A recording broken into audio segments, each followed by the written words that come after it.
John Smoltz. He's a friend of the show, and he joins us here on the Michael K. Show. No Michael today, John, but it's Don LaGreca and Dan Grassa. How are you, man? I'm doing great, guys. Thanks for having me. All right, you're all pumped up for this event, man. How you feeling? You've been hot? I have been, and you know what? This tournament always comes down to the putting greens for me. I'm going to figure him out sooner or later. I haven't figured him out up to this point, but I'm trending in the right direction, and that is a good thing. Well, hopefully you figure him out better than Rory did yesterday on that back nine, of course, down at Pinehurst there. But I don't know if you heard, John, Gerrit Cole going to make his season debut, it sounds like, coming up on Wednesday night when the Yankees take on the Baltimore Orioles. We know that Cole has been around the game for a while. He's the reigning Cy Young winner. But the fact that he's making his debut in the middle of June, how would you approach his workload here, at least for the foreseeable future, maybe till the All-Star break?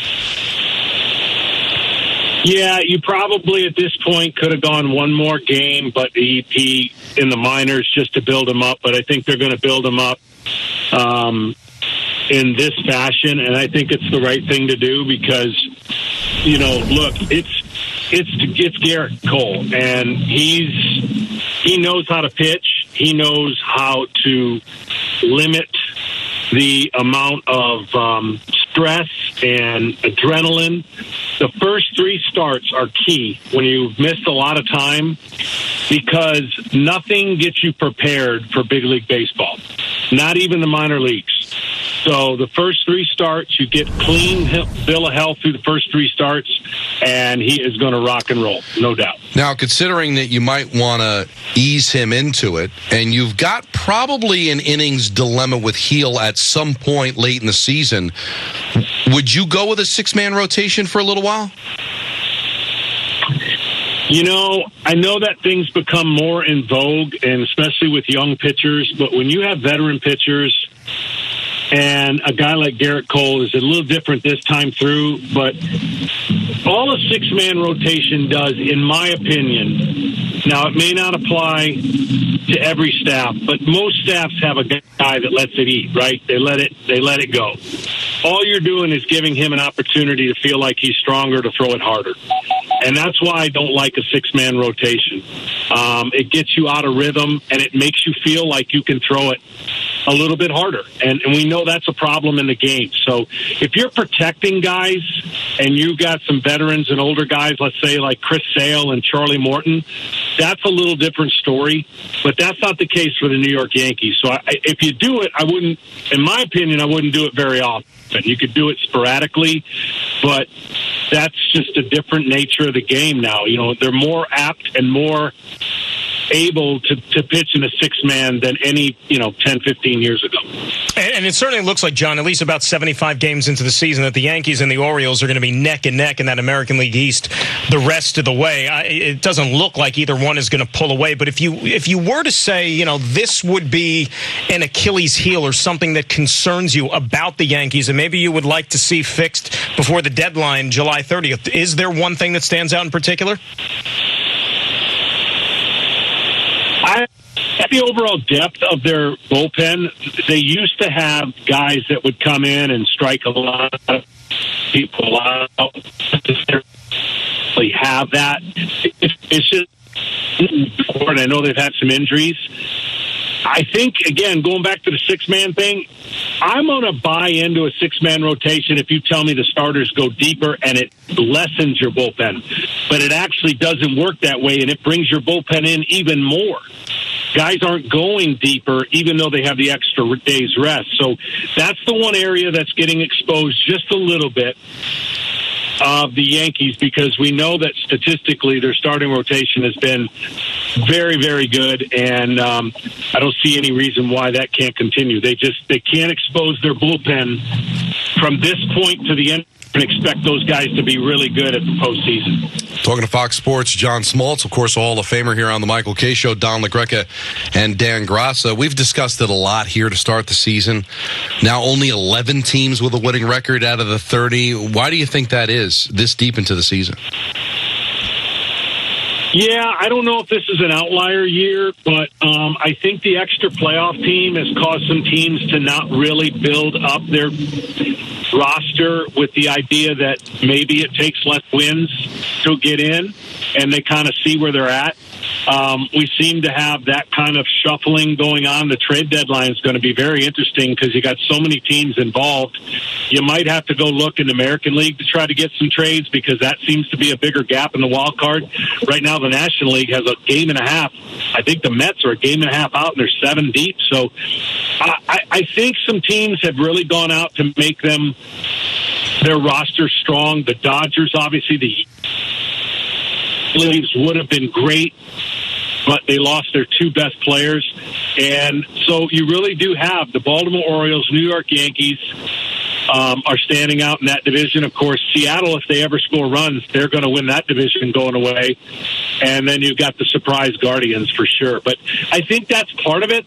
That's what people in the industry were worried about, that there wouldn't be a lot of spending in free agency across the board because it might take an Arizona Diamondback run last year to give a lot of teams hope that that could happen again. So we're going to see how it shakes out for sure.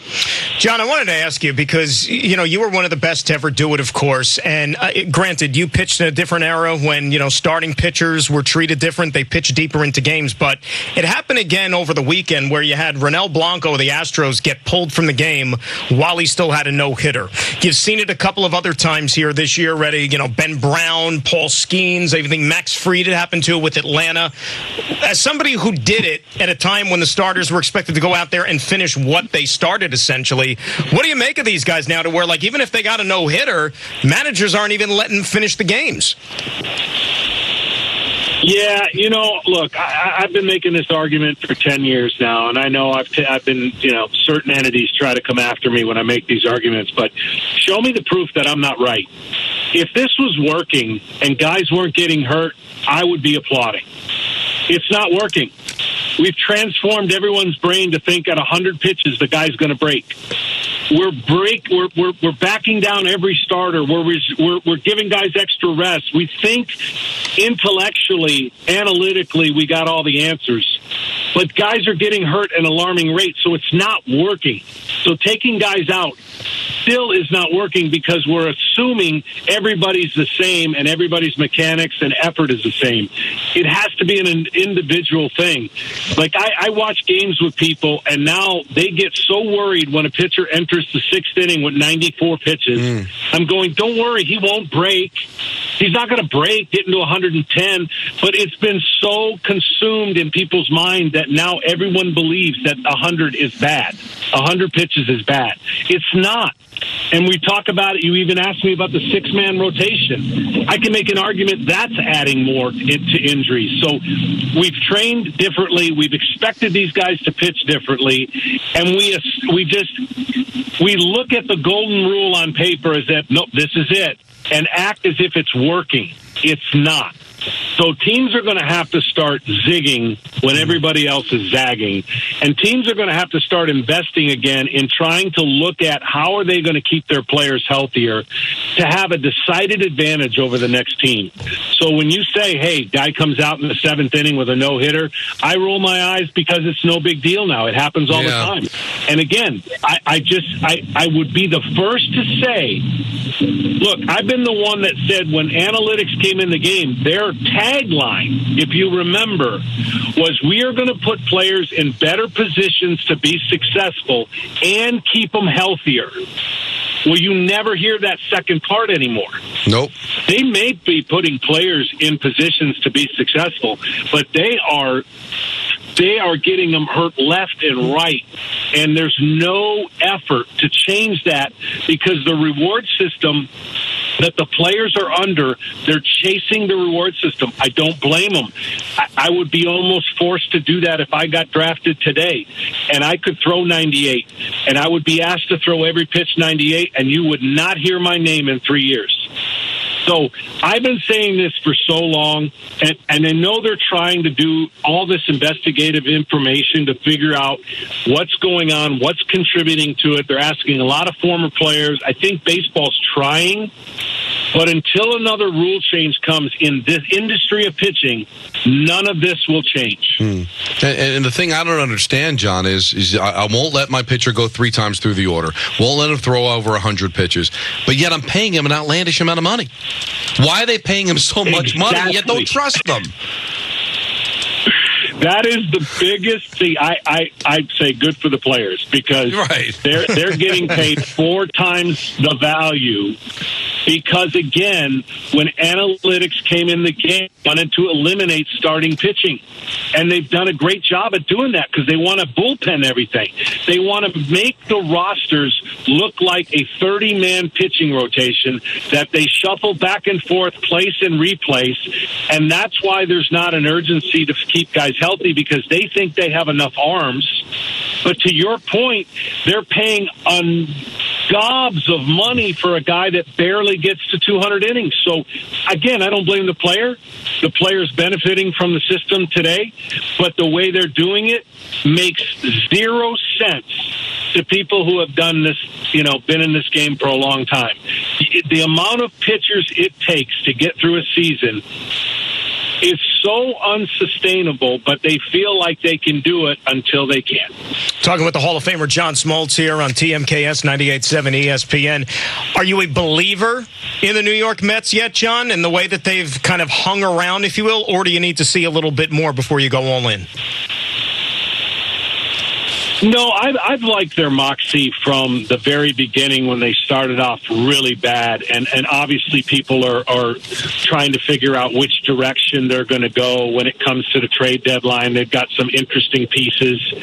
I just think there's a lot of grit there. I know grit doesn't always transform into, an extra 10 wins on the year, but they got guys that know how to play the game. And look, when you look at that wild card picture and you start matching them up against some of the teams they've got to pass, and one would say, okay, would you rather be the Boston Red Sox, who are 3 games out of a wild card, only have to pass 1 team, or would you be the New York Mets, a game and a half, got to pass 6 teams?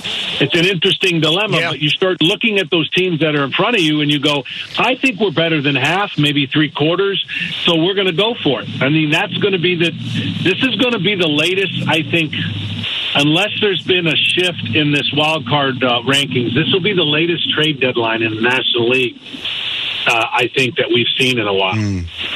John, thanks for all the information, and good luck in the golf this weekend. I appreciate it, guys.